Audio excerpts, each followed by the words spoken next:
Hey guys, what's up? Unrested back after just a little bit of a break from last week. I think I only posted one or two videos. That's okay.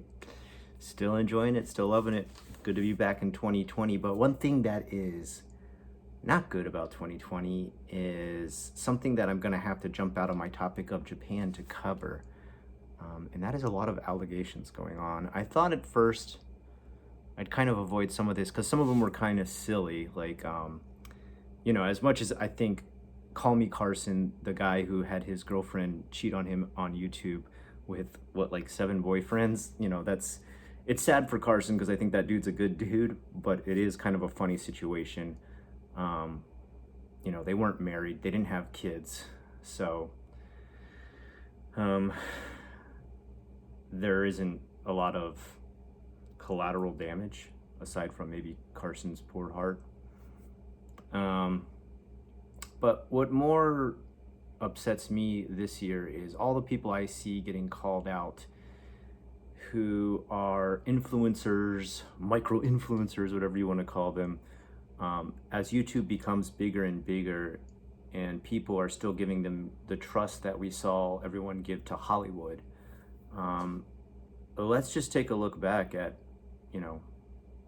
how things have gone. Hollywood at this point is pretty much imploding. Movie theaters are going bankrupt. People are leaving California en masse. You know, Hollywood stars are starting to burn less and less bright as people realize they have bigger concerns than rotating the world around them. But what's becoming the new media, the new giant, is YouTube, streaming, Twitch, whatever you want to call it, online influencers. People are even making full movies online, full episode series, shows. All your services are streaming. I don't think I've heard of anybody talk about a show that is on just purely syndicate TV at this point, and talked about an old style Hollywood movie that's washed out ages ago, because the new media is the internet. Everything is the internet. The new stars are on the internet. And the aspect of that scares me is when I see people within my small community or outside of my community or just within the YouTube community in general use that to wield power. So, and when I say power, I mean power like in a bad way. Okay, evil powers, let's put it that way. For example, there's people who do have power and use it in a very good way. Mr. Beast, I think, is literally one of the most philanthropic people I've ever, aside from like Bill Gates or I don't know who the guy is. There's an 87-year-old man who's recently been discovered to be an anonymous donor who was a billionaire and has gone on donating his entire life to the point that he died with almost zero money and was philanthropic after studying all these philanthropic philosophies. So I guess he's the king. He wanted to remain anonymous, hence I don't know his name. Bill Gates and Mr. Beast. I really feel like, Mr. Beast is the one light in all the darkness that happens sometimes on YouTube. Not that YouTube is this overwhelming world of darkness like Hollywood became or LA became, but that's what I'm worried about it becoming. And that's kind of why I'm covering this today. As kind of just a, hey, YouTube, watch out, like things are getting weird. And also for my own viewers as well, because if there's one thing I love about the people who watch my channel is I think, and most of you would probably agree below who comment on most of my videos, I've got a very intelligent, respectful group of commenters I'm very lucky to have who have stuck with me through thick and thin. My good days, bad days, horrible videos, horrible attempts at movies or whatever I've tried to put on my channel, they've just stuck with me. They're like, oh, okay, sometimes you've been kind of cringy, Scott, or disappeared on us for about a year or two, but you're back now, so cool. Those are the people that I really want to do this for. And I also want to do it for like the silent viewers who just watch, they lurk, and they don't comment, whatever. I do that on a lot of channels too, so that's fine. And maybe even more so for younger fans. I know I still have younger fans who ask about coming to Japan. I think this concerns them the most because I know myself too, when I was younger, I would easily been influenced by the people I considered my heroes. And if they would have told me to do something, I might have just asked how high to jump. I don't know if I would have stopped for a second and be like, well, wait a second, they've asked me to do something, but is that a good thing? I mean, I just saw them as a good person, so of course anything they asked me to do was good. So today it came out that one of the channels that I really like a lot, and this has nothing to do with Japan or Japanese YouTubers, it's actually another channel called Funhouse, and they just do really funny video game playthroughs that I think are hysterical. One of their members was called out for having 2 hookups with one underage girl and another girl who was underage, but she actually lied about her age and said she was older, but she was still actually underage. The second girl did not. And she actually came out today. The second confession of the other girl was far more clear and precise with tons of receipts. I mean, it's confirmed all over. You know, he's already been fired. You'll see it, I'm sure if you Google this, you'll see it all over. I'm not exposing anybody for the first time. His name is Ryan Haywood. I used to think this dude was really funny, and that's not the first time that this has happened this year. This is actually multiple times down the road that this has happened. Cry Plays was another one of my favorite Let's Play people, and he was recently called out for cheating on his girlfriend with an underage girl. And that aspect of YouTube really has me scared for the younger audience, as I myself now have kids who watch YouTube. Viewers who are easily influenced by the people that they respect on YouTube, and those who haven't had enough contact with YouTubers to really understand, or maybe not have the experience of a meetup where they realize we're all just normal everyday people, and just like in real life, everywhere you go there's good and bad people. Well, guess what? YouTube is becoming so prominent that there's lots of good and bad people on YouTube now too. As YouTube grows and the popularity of online videos and everything grows, this will continue exponentially. I think you will see that more and more in your life. You're going to see more people you work with, more people that are your boyfriend or your girlfriend, maybe even people you end up getting married to might have YouTube as a side hobby. That is not too crazy anymore. Okay, getting married from people you meet online, not crazy anymore. Making videos about your family online, not crazy anymore. Releasing entire videos that cover your entire day to the public online, not crazy anymore. So this will not be crazy. It will continue. You will meet more and more YouTubers, is what I'm trying to say. As your time and day goes on and you watch the internet further progress, YouTube will become the new Hollywood, but I'm hoping they will not take the darker sides of Hollywood with them. And as I'm seeing more and more people like this be exposed, like Shane Dawson too, a third one now that I've mentioned within this year, exposed for all kinds of weird, creepy CP videos that are just, ugh. And that was another guy I respected. So I think for me, what I want to get across is, if you look up to these people, if there's a certain YouTuber you really like, that's completely okay. If you enjoy watching their channel, and have a chance to actually even meet them at a convention, a meetup, a party. I myself have my Hanami party. I think I'm going to start that back up this year, if coronavirus lets me start it back up this year. And you'll get a chance maybe to meet some of these people. And like I said, you will begin meeting them more and more every day. Many of you might not even know this, but Busan Kevin, who is another YouTuber, we worked together and secretly made our channels and never told each other until we found each other's channels. And that was 2 YouTubers who had been working next to each other the whole time at the same job in the same country in the same city. And that's how prevalent it's becoming. Like when we first started our channels, and that was 2006. All right, 14 years later down the road, I mean, this is going to happen more and more, where you find out, oh, you make a YouTube channel? Oh, I'm surfing YouTube about something I'm excited about, and you're the one making the video, the person I work with, I see every day on my walk, that type of thing. When you meet these people in real life, like I said, be just as wary of them, and even of me, when you meet people in real life. All right, if they suggest anything that you find to be creepy, weird, going someplace without the other fans around, don't do it. Just don't do it. Unless you have another person with you, somebody accompanying you, and especially if you are underage, I would say definitely always have a friend with you. And I'm not talking about just girls, I'm talking about both girls and guys.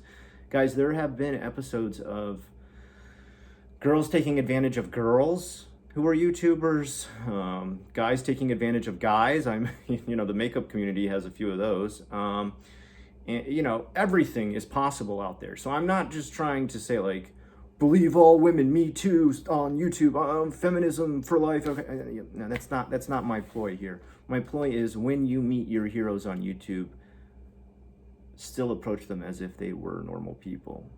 They are all normal people. They are full of all the same mistakes and fallacies.